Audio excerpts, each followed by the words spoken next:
আজকে আমরা বানাবো এগ স্যান্ডউইচ। এর জন্য লাগবে ব্রেড, ডিম, mayonnaise, chilli flakes, oregano, butter and tomato sauce. আগেই ব্রেডগুলোকে সেঁকে নেবো হালকা করে, কারণ এটাকে আমি আর লাস্টে একদম বাটার দিয়ে সেঁকবো। এক সাইডে আমি ডিমগুলো সেদ্ধ হতে দিয়েছিলাম। ডিমগুলো যখন সেদ্ধ হয়ে যাবে ওটাকে একদম টুকরো টুকরো করে দেবো চামচের সাহায্যে। আর এর মধ্যে আমি অ্যাড করবো পরিমাণ মতন মিয়োনিজ, আর তার সাথে আমি অ্যাড করবো পরিমাণ মতন টমেটো সস। দুটোরই পরিমাণ যাতে সেম হয়। অ্যান্ড এর মধ্যে আমি অ্যাড করছি চিলি ফ্লেক্স অ্যান্ড অরিগ্যানো। আর যাতে একটু ঝাল হয় তার জন্য আমি অ্যাড করছি কাঁচা লঙ্কা। এটা তোমরা দিতেও পারো, নাও দিতে পারো। দেন এই মিক্সচারটা ভালো করে মিক্স করে আমি ব্রেডের ওপর দিয়ে দেবো।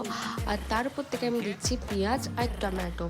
দেন তাওয়ার মধ্যে বাটার লাগিয়ে এটাকে আমি দু সাইড থেকে সেঁকে নেবো। আর টমেটো সস দিয়ে সার্ভ করেছিলাম, খেতে খুবই টেস্টি হয়েছিলো। তোমরাও ট্রাই করো আর আমাকে জানিও। টাটা।